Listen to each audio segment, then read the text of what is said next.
Hello, everybody, and welcome to this special episode of Leading with Insight. If you notice, we're not in our home studios today. We are actually live from Mastery, our annual tech summit that we have here at Insight. And we're excited to bring you three amazing leaders to talk about what it's like or how to mentor the next generation of tech leaders here in our industry. And I can't wait to introduce them to you today. My name is Z. And I'm Rich. Rich, it's my understanding this is your first Mastery. It is. I'm excited to be here. So, again, Rich being the aspiring leader, which, by the way, congratulations. You started Aspiring Leadership a week ago or Thank you. Yes, it's going well. It's going really well. With that, today you're going to be learning from you're going to interact with a lot of leaders in the tech industry. What's one of the most exciting things that you're looking forward to this week? Yeah, so I'm really looking forward to that, by the way, but also just to absorb the knowledge and see what kinds of nuggets I can take from this and, just gather all the information that comes out of this. Man. Yeah, you're going to have a lot of great connections, great conversations, and I would say the biggest tip that I would give you and anybody joining any kind of summit or event like this, really maximize that time and get to meet new people, right? You're going to meet the folks that you talk to all the time, your closest friends, your colleagues, but here's the thing. You're going to also have an opportunity to meet new people that you haven't met before. So that's my challenge to you, Rich, is I want you to meet at least 5 people that you haven't met before, and we'll talk about that in our next episode. Does that sound like a plan? Challenge accepted. All right, awesome. So with that, today's topic is how to mentor the next generation of IT leaders. And like I said, we have 3 amazing guests today. So we're going to go ahead and introduce our first guest. And who do we have in store today? Yes, so our first guest is Jonna Gage, VP of Marketing of Solutions. Jonna, welcome. Thank you. How are you? I'm good, thank you. Great. Nice to be here. Yeah. So, Jonna, first of all, are you local here in Arizona, or where are you coming from? I am not. In case you can't hear the accent, I'm a Southern girl from Charlotte, North Carolina. Oh, right on, right on. Well, welcome to the heat. Yeah, you're prepared by now because it's not your first rodeo. Correct. So, for the folks that are watching us, so this is open to everybody that wants to learn about leadership. Today's topic is around leadership in the tech industry, the next generation. Right. Tell our folks in our audience a little bit about what you do here at Insight. So at Insight, I have the pleasure of leading the Solutions Marketing Organization. So we work very closely with the sales and services teams to develop thought leadership materials that can engage with clients. We work closely with our most strategic partnerships, and then also hand in hand with sales, working to identify the best opportunities where we can drive impact for our customers through demand gen and events engagement. Oh my gosh, so I would say you have your hands pretty full. You have a lot on your plate. I have a great team that I get to work with. I love that. Good. Yeah. Look at that. It's all about that. I love the team aspect. Yeah. So today's topic is the next generation of tech leaders. So I think the first question that we probably want to know is, what are your philosophies around developing that next generation of leaders in the tech industry? What are your recommendations or best practices? Okay. I like to think I model that from really great mentors early in my career that were super impactful that I still quote to today, many, many years later. And those are things like really imprinting their goodness into me. And that's what I think as leaders is part of our responsibility. It's thinking about the soft skills as much as the technical skills. It's helping people understand their own passions and develop those. And ultimately, it's not just about developing them as an individual contributor. It's truly having a vision towards developing the next generation of leaders in the business. Wow, that's awesome. Yeah, that's amazing. And you heard it here first, folks. I mean, we've mentioned it on a number of different episodes here. Soft skills play such an important and big role into developing your crew, your team, and it's a major asset in terms of being able to get that full, well-rounded team. So yeah, it's funny. I don't know why I always when I hear soft skills, I'm like, oh, stop calling it soft skills, man. Real life skills, skills that are going to make you an amazing leader, even in the tech industry. Because a lot of times, when you're in a highly technical industry, we tend to focus a lot of our energy in that type of training or development, which is important. You got to stay on top of the trends. But don't lose sight of those other skills. And I love that you mentioned that a mentor, again, kind of paved that way for you. You learn from that. Now you're paying it forward with your team. Yep. So this being, again, our tech summit, right? Our summit that our technicians come together. What are some of the most impactful things that let's say, a leader can do for the next generation here? What are some of the things that you can do to help support the next generation here today? Yep, that's a great question. For me, it's about being vulnerable and real. Sometimes I think there's this perception when you see a leader on stage or you see them taking a bigger substantial role, people put you on a pedestal. We're all human beings. So the ability to relate, to be very vulnerable, to share where you've had failures versus successes. I learn a lot from failing, yes. right? It's not a failure if you take a lesson away. And so I think that vulnerability, that realness, that sharing of experiences goes a long way. That's great. So, and you mentioned, I want to know a little bit more about this. You mentioned honing those skills that people have really imprinted on you. Can you explain a little bit more about some of those skills or any one in particular that really stands out to you? So the first gentleman I worked for played football for Vince Lombardi.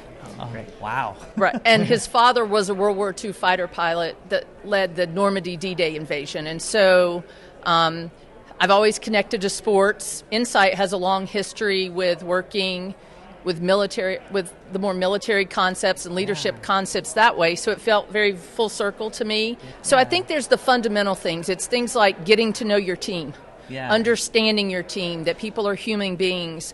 They need to understand the bigger picture, and then how that translates down to their own actions. Communication, right? To me, one of the single most important soft skills we get is, I think that the ability to communicate and relate is highly important. It's interesting. A lot of people take that for granted, right? They go, well, I communicate all the time. I mean, I talk to people. But it is a skill set, and you have to hone in on it. You have to really, again, work on that ability. One of our commitments is create clarity. Big part of it's communication, right? I mean, it's so important that you create that clarity for your team so they can know the direction you're going. They can make their own decisions, too, based on, like, okay, this is our goal. And you know what, I feel comfortable going this route. So I think you make a good point there.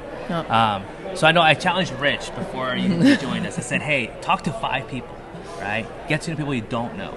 You said earlier, as a leader, hey, be vulnerable. Like people are going to, they see you on stage, they see maybe the title or what you've done for Insight. Be approachable, right? Like be vulnerable, get to know many people. So what are some of the advice you can give somebody like Rich who wants to approach a leader and have a conversation with them? What do you think the best approach is to approach a leader? So I love your meet 5 people approach. I think that's a great goal. Curiosity to me is one of the most important skills, like kind of soft skill sets. Ask someone a question. Mm-hmm. You become instantly more likable and relatable to someone when you ask them a simple question. And then just curiosity in general. There's so much we don't know about this industry, about people. So asking the question is where I start. Asking the question. So like I would say, would it be fair to say, hey, I'm curious to know a little bit about what you do here at Insight or something like that? Or even if they say they saw an article or they saw something, talk about it, right? It's like, hey, I noticed that you did this interview. How was that, right? Exactly. Just anything like that.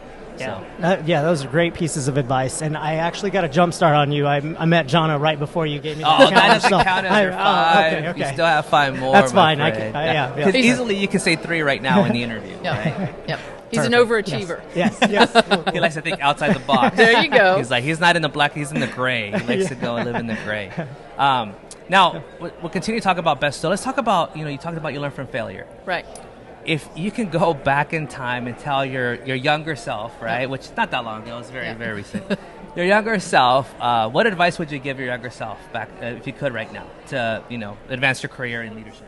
So when I first started in IT, 25-ish years ago, right, there weren't as many females in the industry, and it was very intimidating. The first company I worked for, I was the only female that was not in an administrative role, and it took me 2 to 3 years to find my voice.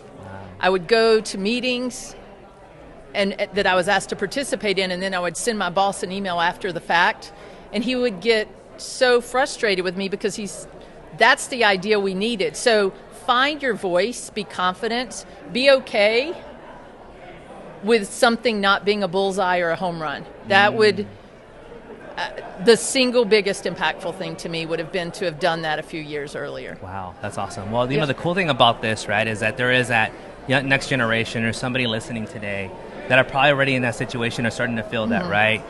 oh, I don't want to say anything. I mean, it's got to be perfect. If it's not perfect or it doesn't make a big splash, I'm just going to hold back in an email. So that's a great advice. Thank you for sharing that. Yeah. Anything from that? No, I mean, I wish I would have brought my notepad so I can take down these great nuggets. I got to maybe watch it later. I know, yeah. But again, those are now again we're talking about some more around failure as well. Is there something in the past that you're like, you know what, that was a big mistake, or I did something, but you know what, that was the best lesson learned ever?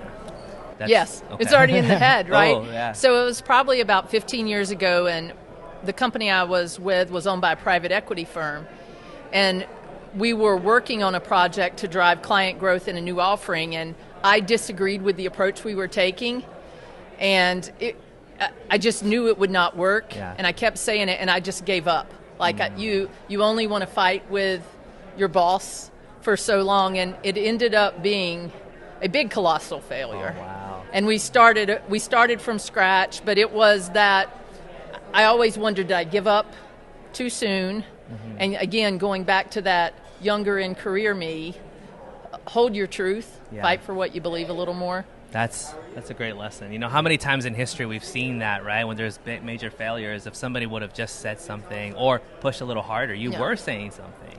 But it just wasn't getting there. Now, I guess the thing you don't want to do, though, right? I imagine you didn't do this. You probably didn't go, see, I told you. No, I did not say that. That's like it reminds me of my kids, right? When it was like, I told you should have listened. But no, it's like hopefully they learn from that, and maybe next time they're like, you know what, we'll probably take what you say a little more serious next time. Yeah, it was a trust builder, right? Oh. It was because we did essentially an after-action review of what happened, what did we want to happen, what should have happened, what's the lesson.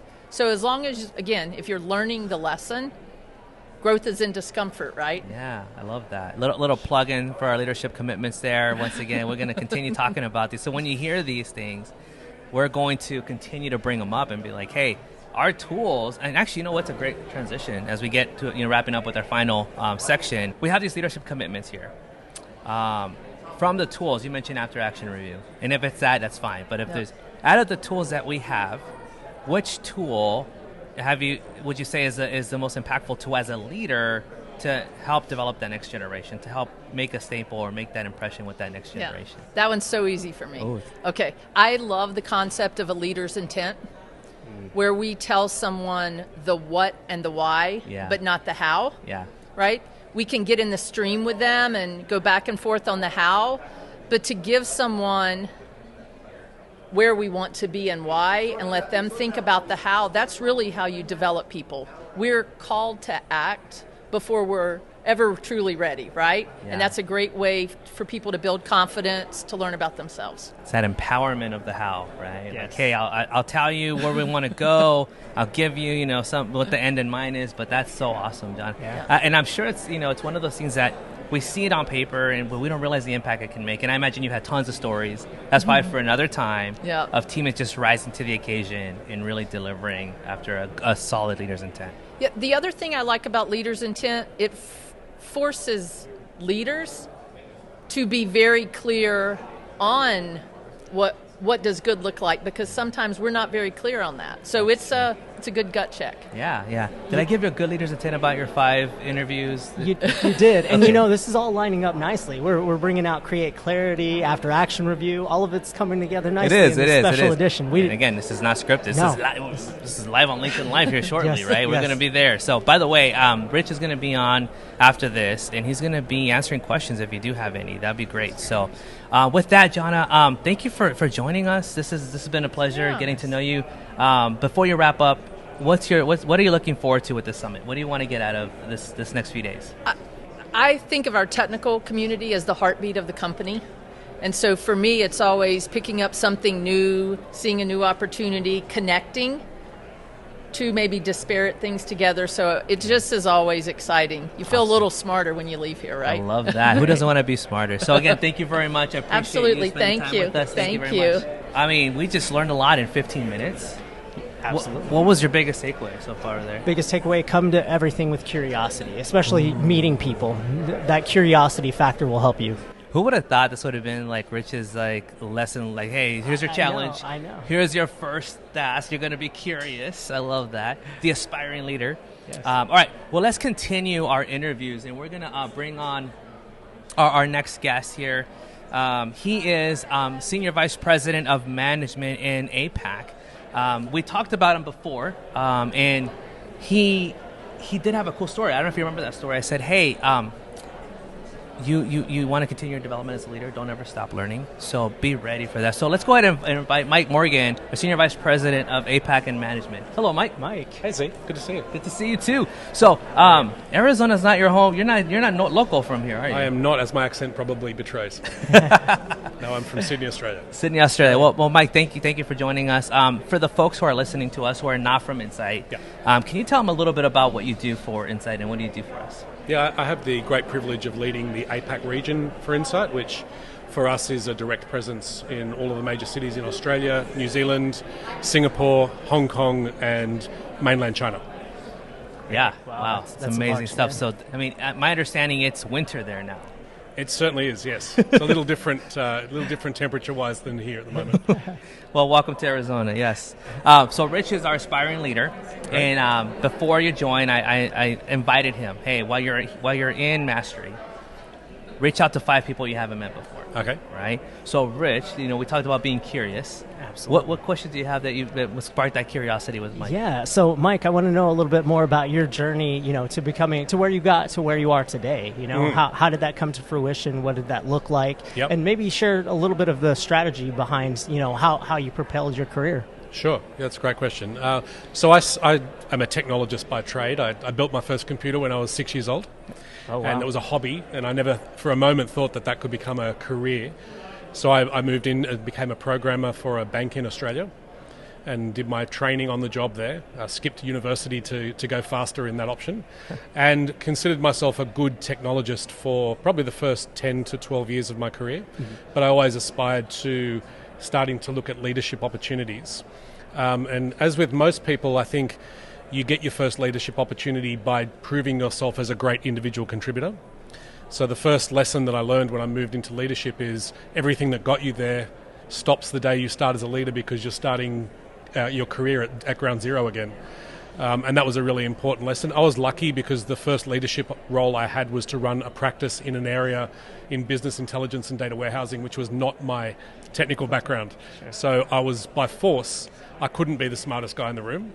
And I had to really focus on hiring and enabling people who were very good at what they did. And that philosophy I've carried through for the entirety of my leadership journey. And I think it's probably the best lesson I learned. And it's one I keep telling people as they aspire to be leaders as well, that it's if you think that it's a job about you as the leader, that's probably not the job for you. It's very much a service industry. Yes. And that servant leadership approach is very deep within inside me. As I say, learned by force, but I've seen the benefits of watching other people grow well beyond what I was capable of doing myself. Wow. Sure. That's amazing, man. Yeah, the fact that, again, as you start your career in technology, right, whatever path that is, because it's funny you just said that. We're not the smartest person in the room. Even if you're a master in some aspect of technology, there's so much more that you don't know. And let me ask you that question, right? Like when it comes to future leaders that you're looking at, right, to join your organization or your departments, what are those things that you look for, right, for that next generation that go, okay, they definitely have that formula, the competencies, whatever you want to call it, that really is prime to get them to that next level? Yeah, there's 2 mindsets that are non-negotiable for me. One is a growth mindset, and the other one related is a learning mindset. I think that leaders are more important to the people they're leading than they realise themselves at times. It can become quite an internal role if you let it become an internal role. And when other people are looking at leaders, they're often looking to the leader to provide the answers and the direction, but counterintuitively, it's the smart people in your team that have the answers, and the leader's job is to provide the space and the permission for those great ideas and innovations to come forth. And in the technology space in particular, my days of being technically capable, I'm still technically interested, but I am by far not the most capable person. So I love bringing young people into my team, because we start to get stale when we start to become a great team. We reinforce each other's views and create somewhat of an echo chamber. And when young people come in and they're not afraid to ask basic questions because they're not expected to know, they bring innovation that we couldn't possibly get as more senior leaders. And I find that really exciting. That's awesome. Yeah, that's great. Just going back to the servant leadership and that mentality, Yeah. I am curious. So you mentioned that switch going from the technical side into leadership. What sparked that change, that particular change? I know you were really great and you had a great passion for the technical side. Yes. And then did it just translate over because you had that love for it and you wanted to teach others and lead others in that direction, or tell us a little bit about Yeah, it was a that. couple of things. Apart from technology, I've always had a passion in what makes people tick. So psychology, if I wasn't doing technology, I'd probably be a psychologist because I'm really fascinated by human motivation and human behavior. And leadership is almost the ultimate expression of that passion as well, because you really do need to understand what makes your people tick, and often it's not what makes you tick. And so that's a really good personal growth story. I'm also got to a point in my career where I wanted more than my individual contributor role, and I was one of the voices that was always quick to define the problem, but it was someone else's job to solve it. And I sort of felt at one point a switch went off in my head, and I thought, no, I want to be a part of that solution, and I want to have a bigger voice to be able to make a difference more directly than simply being a voice that's complaining and creating definitions of problems, and that was a motivation for me. I see the correlation there with that growth mindset as well, where instead of just saying, because that's the thing, right? When somebody says we don't do that or we can't do that, in your mindset it's like, no, why aren't we doing that? Why can't we do that? Why aren't we looking into that any further? You always had that combination. Really was like a nice merge there between Definitely. the two. Yeah. One quick question on the whole growth mindset and learning mindset, right? So with those individuals that you feel have both, do you feel like they kind of go hand in hand with the individuals that you see? Because to me, it kind of sounds similarly. They right? are similar. They're similar in a sense. Where they're different is that I think having a learning mindset it's almost a sense of humility. That I think the moment that you turn up to work and you feel like there's nothing left to learn, then you've probably proven yourself right, and that's a really dangerous place to be. And then it's time to either reset or go and do something else. But I think there's always more to learn, and particularly in this industry, which I love. Just when you think you've got it all understood, it's changed on you anyway. So if you don't have a learning mindset, you technically go backwards very, very quickly.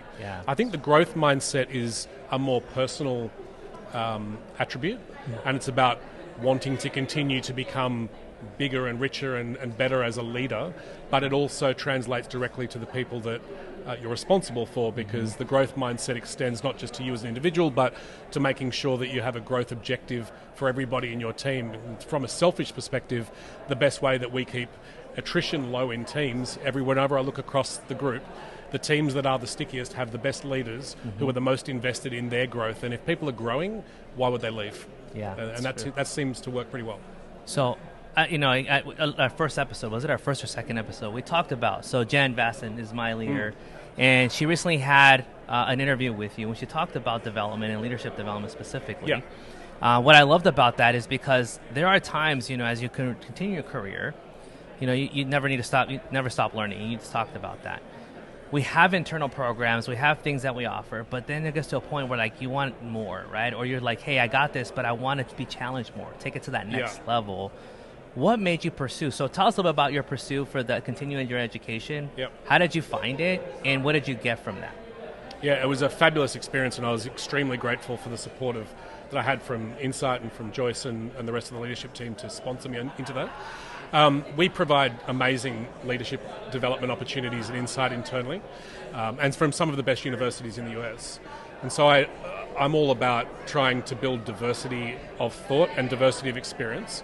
So I decided that having received all of that education in the US, I was really keen to get something that wasn't in the US and that also wasn't in my home country of Australia, to bring a different global perspective and just, again, to get out of the echo chamber. I think we've got such great leadership training here that when leaders talk to each other, we're talking in a common voice, and it's really powerful. So you have to almost step outside of it to bring a different perspective and a different challenge. So I chose to do the advanced management program at INSEAD, which is based in just outside of Paris in France. Oh, wow. And their go-to-market for education is about being globally diverse. And I was one of about 50 people from, I think it was over 20 countries. I was very surprised to be in Paris, and the largest cohort was Australians. Oh, wow. I think there were 5 Australians, but that was the largest cohort. So as you can imagine, there's lots of people from different countries, different industries, totally different professions. And so I'm very comfortable talking leadership with other technology leaders, particularly in Insight, but even technology industry leaders outside of Insight. But when you start talking about the challenges of a marketing director in a fast-moving consumer goods company, it forces you to think without your assumptions, and that I found extremely beneficial and very powerful. It just teaches you to think better. Yeah. And now I have a global network, which is pretty powerful as well. Which is another plus to it. Very yeah, big plus, for yeah. sure. So one of the things that was impressive about that journey that you had too is that Jen mentioned that they actually reached out to your leaders and your, I guess, circle of partners or teammates that you work with to say, hey, you're going to be dedicated to this program. Like, if you need anything, just keep it to a minimum, not to distract you or keep you away from focusing on the content. Is that correct? And then, no, it was far stricter than that, actually. Oh, okay. So Joyce had to sign a contract Oh. to provide a commitment that Insight would leave me alone for 4 weeks for the residential program. Wow. And that it's in order for Insight to get the benefit and for me to get the benefit, I needed to be really rusted on. They even extend that to family, and they ask that your family calls are done at night or early in the morning, not during program time. And they enforce it extremely strictly. So they want you to be in this very immersive experience without distraction.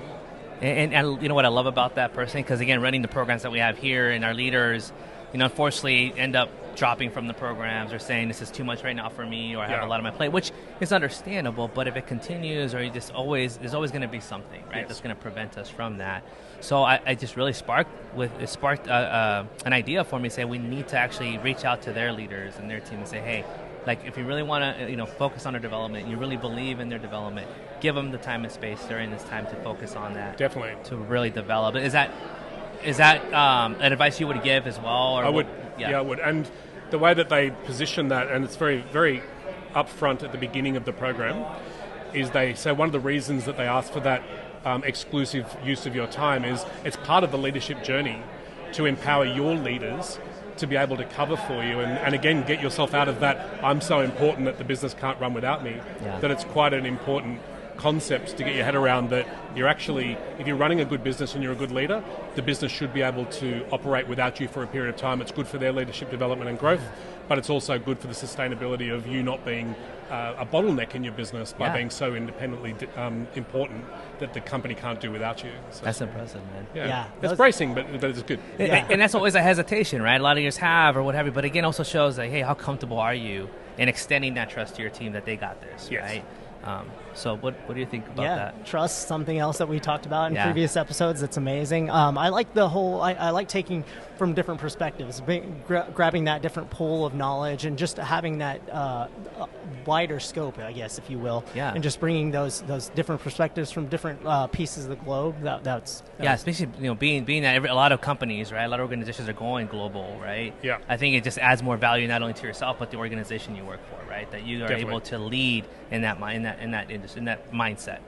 The other interesting thing is when you have we do a lot. It's a very experiential program, and when you're presenting something about your role in your company, and the people who are asking the questions and being the challengers are from different countries, different companies, and different industries, they ask questions that an experienced technology leader would never ask, because they'd say, well, no, there's an assumption that's a well accepted assumption that wouldn't be possible. And so that challenger approach of someone who has no context of your industry saying, yeah, but I understand that, why not? It forces you to start to be a lot more bold and a lot more innovative and question the assumptions that you didn't realize that you had, that they're effectively unconscious biases from your own experience in your industry. Wow. And that was very powerful. Yeah.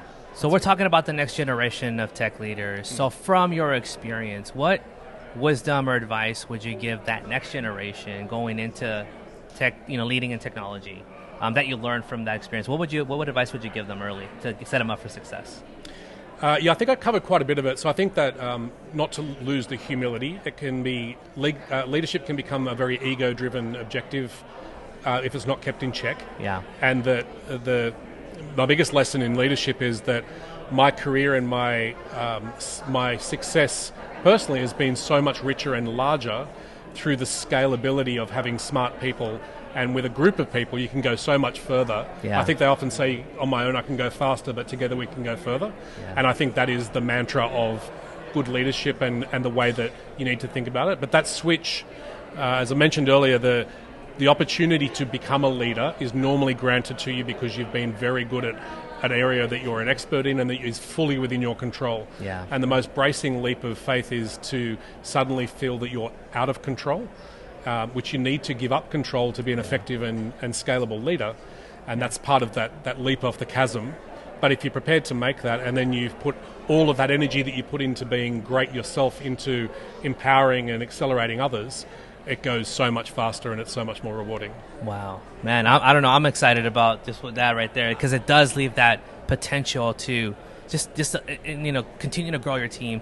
I mean, everything just comes to mind right now. Like it's a fine-oiled machine, right? Yeah. That everybody's doing. They're empowered. Oh my gosh, dude, what a way to close out this interview. Any final questions or anything? I mean, I have a ton of final questions, but I'm going to go ahead and I'm going to value Mike's time. No, this has been really amazing. I've learned so much just in this brief moment that we've spoken, and thank you so much for your time. Yeah, thank you so much. And again, hopefully you have a good time. Of course, you're going to meet amazing connections and, again, learn and have a growth mindset during this next few days. Most certainly am. I'm really excited, and thanks for having the opportunity. Thank you very much. Appreciate it. Thanks, Mike. All right. Wow. So again, two back-to-back thought leaders going from, being curious to then going, hey, also being humble, being humility, right? Not coming in, I'm the smartest person. Because I mean, when you're in a tech industry, when you're in an industry like this, you accumulated so much knowledge, right? You've done some amazing things, but if you don't come in going, but I'm not the smartest person in the room, there's others as well. You can just add to that, and enhance your learning, but then enrich somebody else's. Yes. And it's great that we're finding so many commonalities, so many of those strings that we've spoken about through previous episodes, trust, the whole growth mindset, learning, being humble, things like that really kind of wrap into just this one episode that we're talking about with a number of different leaders. Yeah. It's been amazing. Yeah. So again, I mean, I don't know about you, but I'm excited. I'm excited for the connections you're going to make in our conversations for future episodes of like, who did you talk to? What were some of the things that you took away from this week? So we're down to our third and final guest and presenter. Who do we have in store? Yes, so we have Brooke Mounier. She is the Director of Services, Solutions, and Operations. Wow. Hi, Brooke. Hello, Brooke. Hello. Welcome, Brooke. Usually I'm like, we're Hello, huggers. hello. I go, hello. how you doing? Okay. Hi, Brooke. I'm meeting you for the first time. Hi. Richard, very nice to meet you. Hi, Richard. Nice to meet you. So, Brooke, for folks who don't know who you are, again, this Yes. is going going international. Oh boy. Okay. Tell us a little about what you do here at Insight and what your primary objective is. Okay. All right. So first and foremost, I've been with Insight for 20 years. Came through the Kalins acquisition, and I've worked in a variety of different roles, but always right around the services and solutions business, right? And these days, I've got our client success team. Z, you met some of them yesterday. Sure Fabulous group of professionals here that really we put into our key accounts to just help create that solution integrator experience, bring all the solutions together, clean engagement for customer, really align well with the goals that the customer is trying to achieve. And I also have a newer team, the Services Renewals Organization, and so they've done a really fabulous job with helping us get a visibility into our full renewable portfolio and drive really great business and really great client experience in those interactions. So Yeah, no. Again, I met them, in person. Here's a quick little backstory with Brooke and myself. Right, she's very dedicated to her team's development. Always trying to sharpen that saw, keeping them sharp in their skills, not only on their services or technical side or their expertise, but also themselves, right, in their development to how to become better leaders themselves. So you reached out and said, hey, I have an idea, or what do we have out there? Yeah. And the cool thing about Brooke and your conversation, but also other leaders as well, like reach out to your internal resources. Find out what do we have internally that's available. Oh yeah. And if you have an amazing team like my team, If we don't, we can create something, right? Yes. We can come up with something. Like Yeah. we really like partner up with you and say, hey, what is it that you're looking for specifically? What's the end Yeah. in mind? And that's where, we started working with your team around this executive presence and kind of taking that to that next level. So that's our first interaction with your team. Yeah. Second interaction, that we're here yesterday, and we did a Strength Finders, but then also a team builder around how to actually put that into practice. So how was that experience? What's the feedback you've gotten from your team so far? Oh my gosh, so much fun. I mean, so first and foremost, just to be able to step out of day to day and come here and be together at this summit and do something that's different from what we're usually doing, right? They're usually working individually in the accounts they support. So to get together and just learn more about each other, right? And figure out who's good at this and who's good at that, and then put that together for the scavenger hunt. It was so much fun. They had a great time. And then just, you forced us to do a level of introspection, right, about areas that where we're strong and maybe where we're not. And so they just were really, really grateful to take the time to do that. Yeah, so a little bit of great. competition comes out though too, and you start to see who's. Yeah, that's perfect. Yeah. Keep them on their toes. It was great. Toes. It was so, great. Again, Rich has been, we've been challenging him. Hey, get to know 5 new people. Be curious. So this is an opportunity to be a little bit curious with Brooke. Any questions for Brooke? Yes, actually, Brooke. So I want to know, how can current tech leaders effectively mentor, the up and coming, the next generation of tech leaders? What does that look like effectively? That's a great question. So everybody has something unique to offer that next generation, and I think you just have to get out there, make yourself as approachable as possible, make yourself as available as possible, and I always think about it as, how can I increase my shared surface area with other teams, with other people, right? And make those connections, and really you have to intentionally say, I got to get out of my sphere of influence, right? Or expand it, I guess, is another way to think about it. Because you work, naturally you work with a lot of the same people day to day, but there's so many great resources out there. And so get out there, make yourself available, ask other leaders, hey, is there anybody up and coming in your team that is interested in mentoring or having a mentor?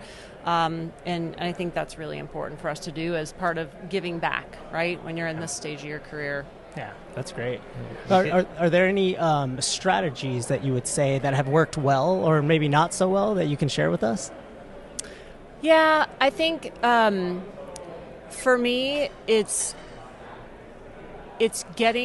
finding a way, once you connect in a mentoring relationship, finding a way to get to that radical candor as quickly as possible, so that you can figure out, can I offer value to this teammate, right? Sure. Because I've had situations where maybe I was partnered up with somebody from a mentoring perspective, and maybe I wasn't the best fit for them based on where they want to go or what they've done, and figuring that out quickly is really helpful, and then connecting them with maybe somebody who's a better fit. But also that radical candor helps with, you got to create a safe space, right? Sure. And so you have to say that out loud early on. Look, this is going to be uncomfortable, but I want you to know this is all about, your growth, and I'm here to help. And so let's just agree to get quickly to that candor so we can talk about, the good, the bad, and the ugly together. And you have to be vulnerable as a leader and share some of those failures you've had in your past and some of the mistakes that's where the learning really happens. So I just think creating that space and that sort of commitment to truth early on really helps.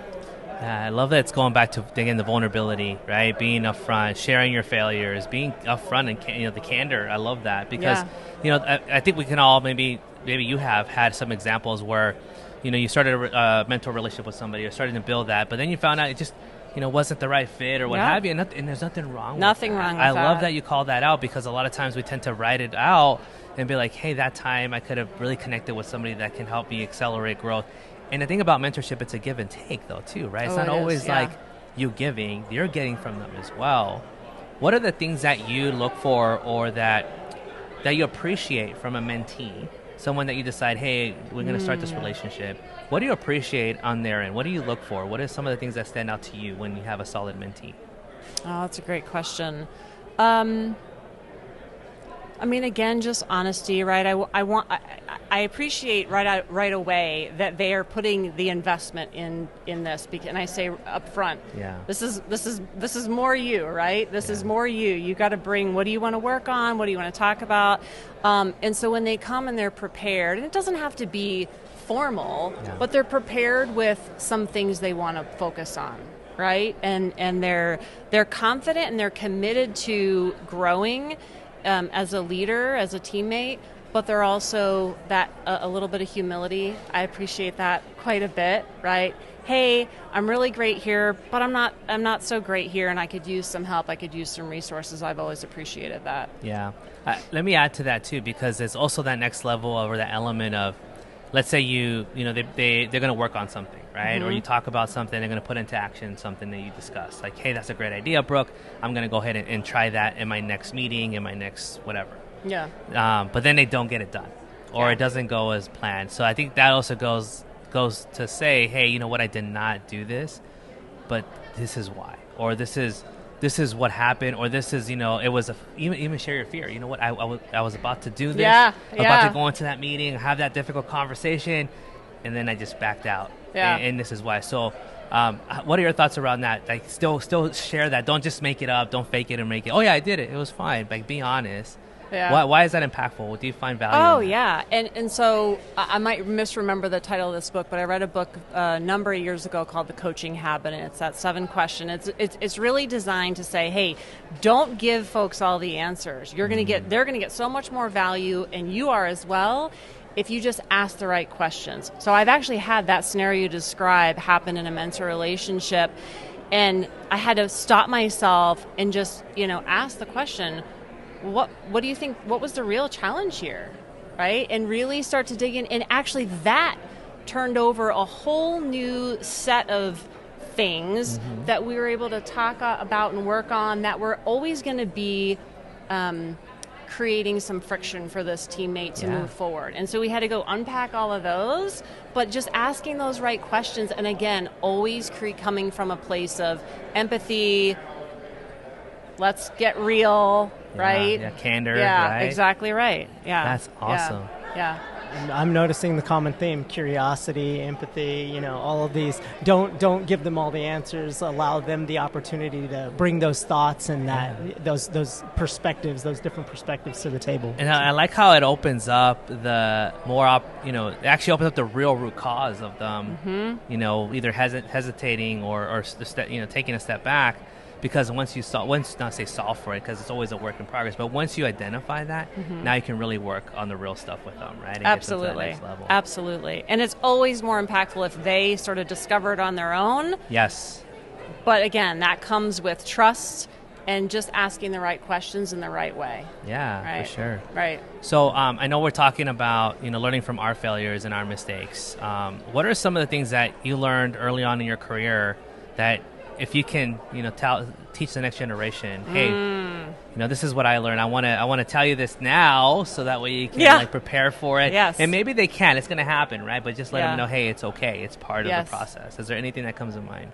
Oh, so many things come to mind, and I'm still learning this. Even in the last week, I've written some things down in my journal that have just crystallized more for me from a lesson perspective.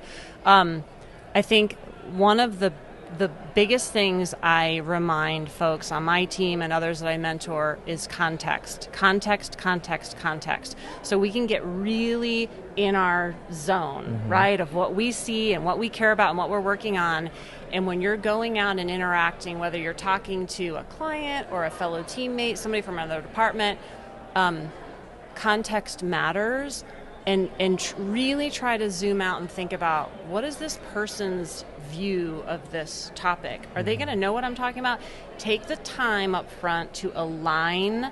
You're either, oh yeah, we've talked about this before, I can jump right into the detail, but take the time to align, and if it's not there, take the time to set it. Let me just set the table on this topic, make sure we're talking about that matters so much. Yeah. It matters a lot. And the other thing that, again, I've learned this lesson many times, I'll probably continue to learn it, is slow down. Slow down, when things are getting really amped up and noisy, and there's a lot of, maybe there's some emotion, a lot of people asking for different things and urgency, slow down and really take that pause. And maybe it's just a pause with yourself to say, okay, what's the best path forward? Is this something I should spend my time on right now? Is this something that I should pull somebody else into? I could do it, but maybe this is an opportunity for somebody else. Maybe this is important to this person, but when I zoom out again, think about the context. This is not a now thing. This is a next or a later thing, right? And so that slowing down, we just get caught up with the pace of things, and sometimes we race to decisions, and really slowing down and taking that pause, recentering with yourself and then with others in the team. Hey, are we on the right track here? It matters so much. Yeah. Well, again, one of the tools that we talk about a lot in our commitments, and like I said, we'll continue to talk about, is that strategic pause. And we think about big projects or big things, but honestly, it's even the smallest things, and even with yourself, right? In order to go fast, we need to go slow a little bit. That's right. Speaking of that, your team, did they win the scavenger hunt? Did you come in first, second? Well, I have to say we all won, because I was reflecting on this last night, and I remember the objective you had for us was to complete all of those activities within the time provided. And we did that, and we connected, and we learned, and we really figured out everybody's strengths. The team that I was on, we did not technically win. We were close. The other team won, well deserved, and it was a lot of fun. But I'm going to echo that. You did win. That was, again, both teams did it. One got there a little bit faster. That's right. fine. That's right. But that's all. You both were able to accomplish the mission. That's but right. at the same time, I think, from the observer, from the outside looking in, again, that's the thing, right? It's interesting. We talk about, we know this. I need to pause. I need to slow down. But we're in the midst of craziness of all this. Even in this exercise, which was fun. Yep. We still, if you think about it, how many times could we have taken a time out and be like, hold on. What's priority? What's not? What's the priority? Where Am I missing something? Are we getting tunnel vision? And I heard you say that a few times, going, wait a minute. Wait, am I missing something here? I caught you. So you are. Good job. I see that. Yeah. Any last question before we wrap up? No questions, but I am going to take the slow down approach. I like that. I'm going to use that in my home life. Your home life, I have to take a pause. Very strategic pause. Yeah. Very strategic pause. If I could just add one more thing. So I had a mentor a number of years ago. I've actually had a few leaders who've reinforced this point in different words, perhaps. As you are moving forward in your career, you kind of go from that doing the work to managing the work to leading the work, or the people or the teams, right? And so it becomes less about you kind of owning SLAs or metrics or whatever those things are, and more about growing and developing the leaders on your team. And that means sometimes you have to slow down and hand something to somebody maybe they're not 100% prepared to take, but you got to do it, right? That's the job. Yeah.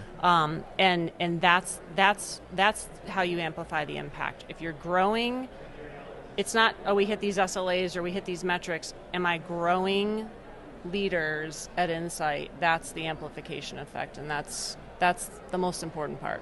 I don't think we could have ended in a better note there. I think that's really what the whole, today's episode is all about, right? How do we then set up the next generation for success? And I think you just nailed it there. Thank you, Brooke. It was nice seeing you. You're so welcome. Yeah, Thank you. I hope you have a good time. You get the most out of this summit. Oh, yes. With that, again, don't be strangers. I know you will keep us busy for sure with we will. Leadership. Yes. Thank you so much. Thank you, Z. Yes. Thank you. Have a good one. All right. All right. Well, Rich, that wraps up our episode. We learned a lot, right? There was a lot of great takeaways. Yes. A lot of good things that we can take away. So as leaders, as aspiring leaders, as current leaders, as whatever level you're at, we just learned from 3 amazing thought leaders here at Insight. Took some great nuggets of wisdom. My call to action to all of you is, hey, what resonated with you? What were some of the things that you took away today that you're going to implement and you're going to put into practice in your next conversations with those next teammates, those teammates that you see have that opportunity or have that ability, or that you can see that potential? I challenge you to start putting those into practice. I think it's cool as we wrap up. I know we covered a lot. We said a lot. Rich, if you can unpack it or summarize, what were the biggest takeaways from you from today's episode? So biggest takeaways are that commonality, that common theme of what strategies can our current tech leaders do and implement to develop our future next generation tech leaders, all the way from any of the concepts that we've talked about in the prior episodes: trust, development, just different perspectives, taking a strategic pause, things of that nature. A lot of those things really jumped out, and you heard them here, folks. This was unscripted, so you got to hear firsthand how our leadership team, works, how they manage their people, and great, valuable information that we've learned a lot today. Yeah, that's what I love about these conversations and these interviews is that we just have a genuine conversation. We provide them, hey, this is our topic, this is what we're going to talk about, but we just kind of go into it and going back, just be curious, dive into what we can learn, and what you'll notice, and that's no surprise, that there's always going to be some connections and overlapping, right? Those things that you've learned, that you've experienced along the way, that you learn from others, that you've actually seen in your personal experience, that all of a sudden just start to mesh, and it's like, you know what, I'm on the right track as a leader. And guess what? I now need to empower and educate and train and develop that next generation to continue that path. So for me, that was the biggest takeaway, and I hope you enjoyed today's episode. Again, don't forget to let us know if you have any questions. We'll be happy to answer those for you. We look forward to continuing this series and continue to do these special editions because they're fun. This is fun. Did you have a good time? I had a blast and learned so much. Yeah, awesome, man. Well, anything else to close us up? No, thank you for joining us today for our special edition. We really appreciate it. And also for more special editions, be sure to subscribe and turn on your alerts so you catch all of our future episodes. All right, until next time.